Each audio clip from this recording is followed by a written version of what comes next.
Alright, this is section 2.7. We're talking about linear inequalities and absolute value inequalities. So how we are going to show the solutions for the inequalities, we're going to graph on a number line. We're going to use something called set builder notation and also interval notation. Okay, so set builder notation would be this column right here, the second one. Okay, so how you would read, say the first one, you would say x such that, so that line right there means such that x is between A and B. Notice I don't have any lines underneath, so I don't have an inequality there, or sorry, an equal sign there. So that means you're going to have parentheses on either side of A and B. And over here, this is what we call interval notation. So that would be this column over here. All right, now notice if we go through it. So here we've got x greater than a. So you start at a but not including a because I don't have a line underneath that greater than symbol. So we'll have parentheses. So it starts in a and it goes out to infinity. So parentheses, a, comma, infinity, parentheses. Now with this one, this is x less than b. So you can start at b, not including b because I don't have a line underneath that less than symbol. So you start at b and then you go to negative infinity, all the values smaller than b. So you would start at parentheses, negative infinity, comma, b, and then parentheses again. Now for this one right here, it looks like this one, except for now I have a line underneath the greater than symbol. So this is saying that now I include a, so I have a parenthesis, or sorry, a bracket before a, comma, and then a infinity, and the parentheses. Anytime you have infinity, whether it's positive or negative, you're always going to have a parenthesis for the infinity or negative infinity. Okay, for this one, x is less than or equal to b. Well, now we're saying that we include b. So now it starts out in negative infinity, goes up to b, including b. So we have parentheses, negative infinity, comma, b, and then a bracket. Okay, now we've got x is between these two numbers. You have a line underneath the less than symbol going to a, so we're going to include a. And you don't have a line for the less than symbol for b, means we don't include b. So we would have a bracket, a, comma, b, parentheses. Now if you switch that, now I have a equality for b, but I don't have the, or the equal sign for b, but I don't have an equal sign for a. So that means that we'll have a parentheses for a, so parentheses, a, comma, b, bracket, because I have this little line right here, and that's going for b. Now for this one, x is between a and b, and it includes both a and b, so I'll have a bracket, a comma, b, and then another bracket. Okay, and now this one, you have an x less than a or x greater than b. So those are two separate things from each other.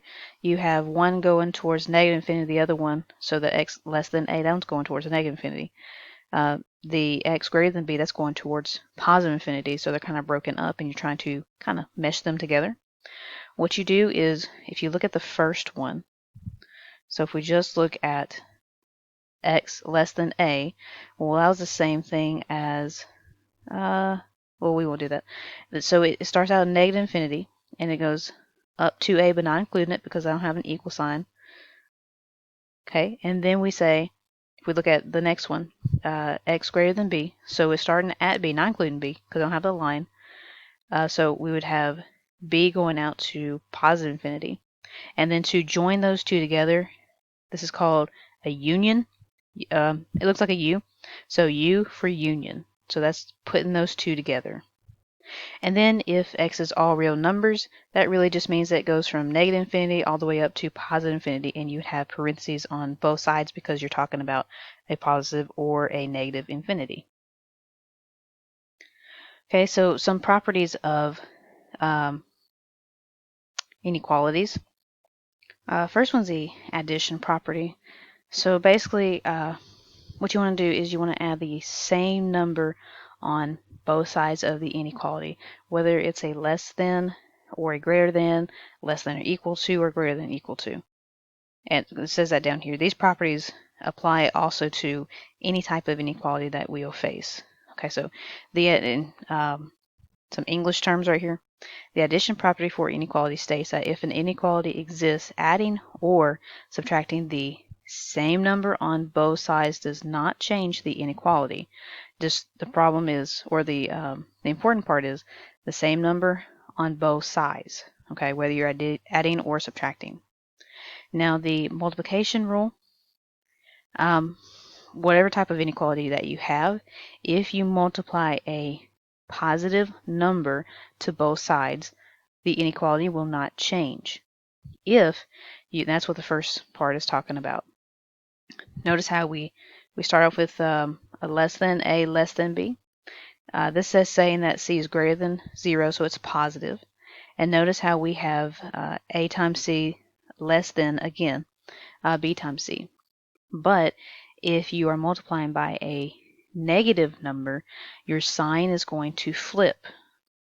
So like here, if A is less than B and C is less than 0, so this is just saying it's a negative number, we're multiplying by a negative number, then A times C is now greater than, notice it changed from less than to greater than, the sign flipped, greater than B times C. Okay, so again, just in some English terms here, the multiplication property for inequality states that if an inequality exists, multiplying by a positive number will not reverse the inequality, but multiplying by a negative number will reverse the inequality. Okay, so if you multiply by a negative number, you're going to have to flip that inequality. Now the same is also true if you divide by a negative number. You will if you multiply or divide by a negative number, you will need to flip that sign for the inequality. Now let's look at this one right here. So we need to solve 3x minus 2 less than 1.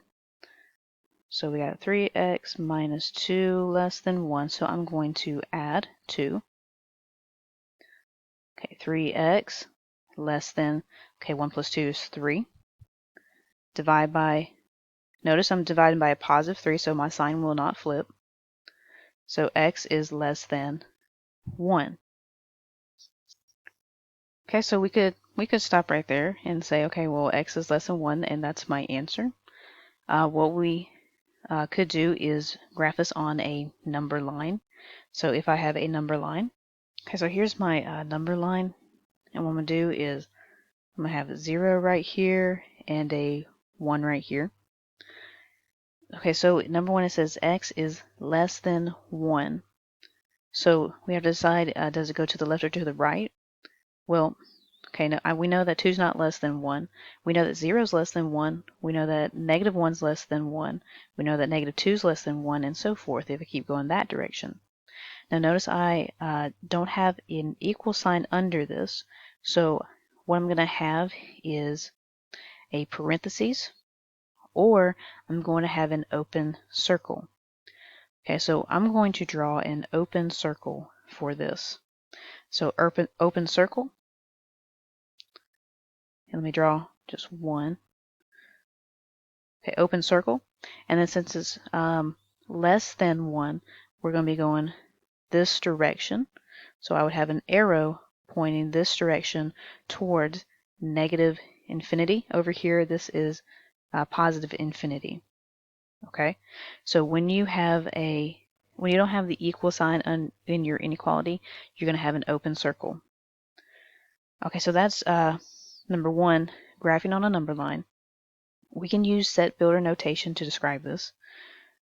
Okay, so squiggly bracket, x, such that x is less than 1, and then squiggly bracket. That is set builder notation. Now to do the last one, which is interval notation, what you would do is, it goes out to negative infinity, so negative infinity, and remember we're going to have parentheses for that one anytime you got infinities, whether positive or negative, and then 1, and I'm going to have parentheses because I don't have an equal sign within my inequality. So your open circle and your parentheses go together. If you have an equal sign, you would have a closed circle and a bracket. Okay, so any of these right here would be the solution to this inequality.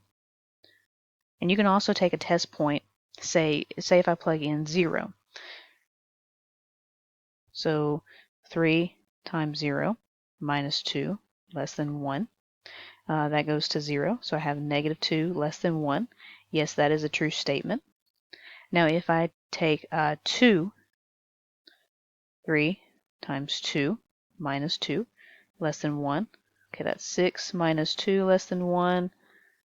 This would be 4 less than 1. And we know that 4 is not less than 1, so this is a false statement. So we know we need to go from 1 and then go towards the negative infinity side. Okay, now let's look at this one. 4x plus 7 less than 2x minus 3. Now what we're doing is we're solving it just like we did with just normal equations with an equal sign. The only thing that we're really looking out for is if we multiply or divide by a negative number, that's when this sign's going to flip. So that's really the only thing that we're kind of watching out for. Okay, so I'm going to subtract 2x from both sides. So I get 2x plus 7 less than negative 3. Going to subtract 7. So 2x less than negative 3 plus a negative 7, that will give me negative 10. Now notice subtracting or adding a number on both sides is not going to flip this sign. It's just when you multiply or divide by a negative number, that's when it's going to flip it. So we're okay so far. We don't have to flip anything. Divide by the 2, so x is less than negative 5. Okay, so I'm going to graph this on my number line. Okay, so I'm going to have a 0, negative 1, negative 2, negative 3, negative 4, and negative 5. Okay, so x is less than negative 5. Again, I don't have an equal in this equal sign in this inequality, so I'm going to have an open circle. It's less than negative 5, so I'm going to go out towards the negative infinity direction. And also, this is a little trick that I have. Notice how we are going this direction, pointing this direction with our solution. Notice how in the final answer here, this is pointing the same direction. Same thing. We are going this direction. Notice how in our final answer, this is pointing to that direction. So that inequality will point to the direction that you need to go. Okay. So if we use set builder notation, squiggly line, x, such that x is less than negative 5, close squiggly line. And then in interval notation, okay, well, we're going out to negative infinity, and we're going up to 5, but not including it. So any of those three right here, depending on what the question asks, those are going to be your solutions to this inequality. Okay, so let's look at this one. Negative 2x minus 1 less than 5. I'm going to add the 1. Negative 2x less than 6. Divide by a negative 2. Because I'm dividing by a negative 2, this is not going to be less than anymore. It's going to be greater than. 6 divided by negative 2 is negative 3. Okay, so on our number line, so we got 0, negative 1, negative 2, negative 3. I'm going to have an open circle. Notice that this is pointing this direction, so I will go this direction on my graph. Because x is greater than negative 3, so it's going out to positive infinity. So set builder notation, x such that x is greater than negative 3. And then interval notation, parentheses, negative 3, comma, positive infinity, and parentheses.